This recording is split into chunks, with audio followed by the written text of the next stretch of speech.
عبدالحبیب بھائی، یوم دعوت اسلامی۔ جی یقیناً یہ بہت ہی خوشی کا دن ہے، اور جس نے ہمیں سب کچھ دیا اب اس کا یوم منانے کا وقت آ رہا ہے۔ ہسٹری بنتی ہے سب، کوئی چیز جو ہے تاریخ رقم کی جاتی ہے۔ ہم بڑے خوش نصیب ہیں کہ یہ تاریخ ہمارے سامنے رقم ہوئی ہے۔ یہ 40 ایئرز، ہم میں سے بہت سارے وہ لوگ ہیں، کسی نے 30 سال دیکھے، کسی نے 25 دیکھے، اور ایسے بھی خوش نصیب ہیں جو ڈے 1 سے لے کر آج تک دعوت اسلامی کے ساتھ ہیں۔ کچھ دھندلی یادیں مجھے بھی یاد آ رہی تھی کہ ایسا لگتا ہے زیادہ پرانی بات نہیں ہے کہ امیر اہل سنت تھے، چند رفقا تھے، وہ بسوں میں سفر تھا، وہ موٹر سائیکل پہ سفر، یعنی یہ سب چیزیں آنکھوں سے دیکھی ہوئی ہیں۔ اپنے ہاتھوں سے امیر اہل سنت اپنا ٹفن لے کے چلتے تھے، اور وہ ایک جملہ بچپن سے سنا نا، ہمت مردہ تے مدد خدا۔ اس کی ایک بالکل زندہ جاوید مثال ہمارے سامنے امیر اہل سنت ہیں کہ اس شخص میں وہ ہمت اور وہ اللہ تعالیٰ پر بھروسہ نظر آیا امیر اہل سنت میں کہ غربت تھی، ایک چھوٹا سا علاقہ ہے اور وہاں سے چلنے والی تحریک، آج دنیا کا کون سا کونا ہے جہاں دعوت اسلامی نہیں ہے۔ وہ چیزیں جو ہم سوچا کرتے تھے کہ کیا کبھی ایسا ہوگا، آج وہ چیزیں بڑھ کر دعوت اسلامی کے لیے آ رہی ہیں، وہ راستے کھل رہے ہیں، وہ ترقیاں نظر آ رہی ہیں۔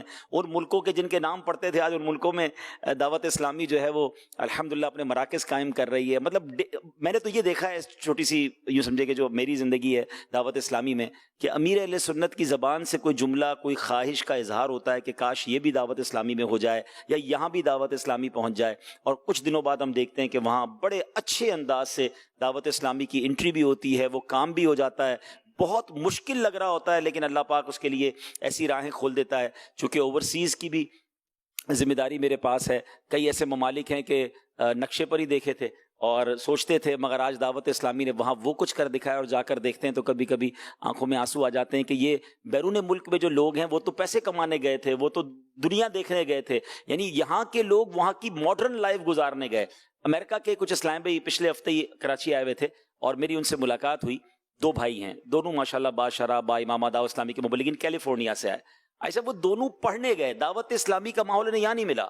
امریکہ میں پڑھنے گئے کمپیوٹر انجینئرنگ، وہاں انہیں دعوت اسلامی کا ماحول ملا۔ دونوں با امامہ، چہرے پر داڑھی، دعوت اسلامی کے مبلغین بن گئے، اور آج ماشاءاللہ وہاں ٹھیک ٹھاک سنتوں کی خدمت کر رہے ہیں۔ تو یہ ماشاءاللہ وہ جو ریولوشن ہے، اب یہ برمنگھم غالباً یہ وہی بیٹھے ہوئے فضیل صاحب اسٹریچفورڈ فیضان مدینہ میں بیٹھے، وہی بیٹھے ہوئے ہیں۔ اب اسٹریچفورڈ فیضان مدینہ کو یہ اگر میں کہتا ہوں صرف اسی کی ہسٹری بیان کر دی جائے تو ان دا ہسٹری آف اسلام ایسے واقعات ہم پہلے صحابہ کرام کے زمانے میں سنتے تھے، اور یہ برمنگھم میں جو ہوا، اس جگہ کو ایسا ہم دیکھنے گئے تھے۔ جب برمنگھم میں گئے تھے، فضیل شاہ صاحب بھی ساتھ تھے، سید صاحب بھی ساتھ تھے، تو ہم جب وہاں گئے تو سچی بات ہے، جو مجھے اپنی کیفیت آج بھی یاد ہے کہ جہاں شیطان کی عبادت ہوتی تھی، شیطان کو پوجا جاتا تھا۔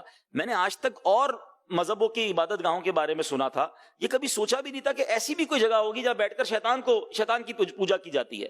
ہم اس جگہ پر گئے، ایگزیکٹلی یہی وہ جگہ تھی، اور وہاں ایک کمرہ تھا جس کمرے میں جا کر میری اپنی کیفیت بھی کچھ چینج ہو گئی۔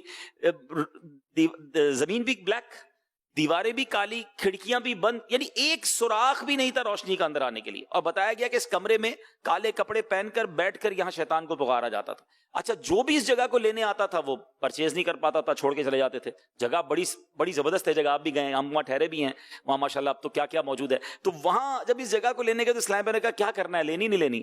تو میں نے کہا ہمارا تو نعرہ ہی یہ شیطان کے خلاف جنگ جاری رہے گی، اس سے اچھی کون سی جنگ ہے کہ جہاں شیطان کی عبادت ہوتی ہے وہاں انشاءاللہ رحمان عز و جل کو سجدے ہوں گے۔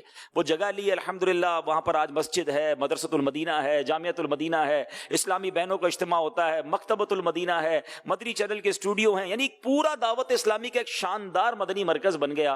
یہ ایک جگہ برمنگھم کے اندر، یہ ایک ایسی جگہ جہاں پر مطلب یوں سمجھے کہ مسلمان اسلامی ملک نہیں ہے، وہاں یہ کون کر سکتا ہے؟ یہ ایسا روحانی کنیکشن ہے دعوت اسلامی کا کہ اب بہت چیزیں ماشاءاللہ آپ سے بھی وہ ہمت ملتی ہے کہ کر جاتے ہیں، کہ ہو جائے گا، رکاوٹ نہیں آنی، پیر صاحب کی دعائیں ساتھ ہیں، اور اللہ کرتا ہے کہ وہ راستے کھلتے چلے جاتے ہیں۔ اب FGRF ہمارے پاس آیا، اس کے بعد ہم دیکھ رہے ہیں کہ دعوت اسلامی کے لیے نیو بورن بیبی ہوتی ہیں چیزیں، یعنی ہم بہت نئے ہوتے ہیں کسی بھی کام میں، لیکن جب ہم کرتے ہیں الحمدللہ تو لوگ اس کو ٹرینڈ سیٹ بنا کے اس کے پیچھے چلنا شروع کر دیتے ہیں۔ یعنی ایسا لگتا ہے کہ بہت ساری تنظیمیں یہ کام برسا برس سے کر رہی ہیں، مگر جب دعوت اسلامی اللہ کی رحمت سے کسی کام میں آتی ہے تو وہ شاید بہت ساروں سے بہت جلدی آگے نکل جاتی ہے۔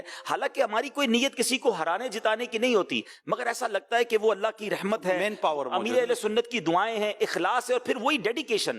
دعوت اسلامی اسلامی والوں کا جو ڈیڈیکیشن ہے، صاحب ویلفیئر کے بہت سارے کام ہیں جس میں پیسے دے کر بھی ورکر نہیں ملتے، اور ہمارے لوگ اتنی کیچڑ میں وہ خود ہی اتر جاتے ہیں اور جا کر لوگوں کی مدد کر رہے ہوتے ہیں. سیلاب کے اندر ہم نے دیکھا، زلزلے میں ہم نے دیکھا، یہ کووڈ کے زمانے میں دیکھا. یہ بلڈ دینا، آج دنیا کیوں دعوت اسلامی کو سلیوٹ کر رہی ہے کہ بلڈ دینا اس زمانے میں کہ جب اعلان ہوتا تھا ہاسپٹل کے قریب نہ جانا، اور اب دعوت اسلامی والے گویا اپنی جان خطرے میں ڈال کر باہر نکلے. وہی امیر اہل سنت کا اعلان تھا کہ اگر میرا خون کام آتا ہے تو میں دینے کے لیے تیار ہوں. آپ یقین کریں اسلامی بہنوں کی طرف سے میسج آئے کہ ہمیں بھی اس دعا سے حصہ چاہیے، ہم بھی بلڈ دینا چاہتی ہیں. ہم نے کہا نہیں، ہمارے اسلامی بھائی بھی بہت ہیں، پہلے ان کی باری تو آنے دیں. 45,000 سے زیادہ بلڈ بیگز اگر کوئی تحریک دے سکتی ہے، 45 کروڑ روپے خرچ کرنا آسان ہے. 45 کروڑ روپے خرچ کرنا آسان ہے.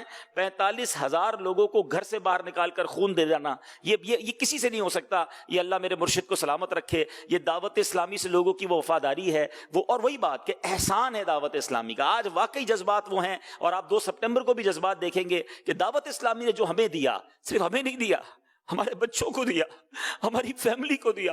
ہم صرف اپنے بارے میں سوچیں، اگر دعوت اسلامی نہ ہوتی تو ہم کدھر ہوتے، ہمارے عقیدے کا کیا ہوتا، ہمیں یہ کون سکھاتا یہ باتیں. اتنی محبتیں دی امیر اہل سنت نے، پیٹ تھپک تھپک کے ہم سب کو یہاں پہنچا دیا. آج بولنا سکھایا تو پھر کیوں نہ احسان مانے. یہ دن تو یوں سمجھے شکرانے کا دن ہے، امیر اہل سنت اور دعوت اسلامی کے احسان ماننے کا دن ہے. اور ایک میں نہیں، ایسے لاکھوں عاشقان رسول ہوں گے، دعوت اسلامی والے ہوں گے جو یہ کہنے پہ مجبور ہوں گے کہ دعوت اسلامی ہم سے جان مانگے، ہماری جان بھی حاضر ہے. اللہ امیر اہل سنت کو سلامت رکھے.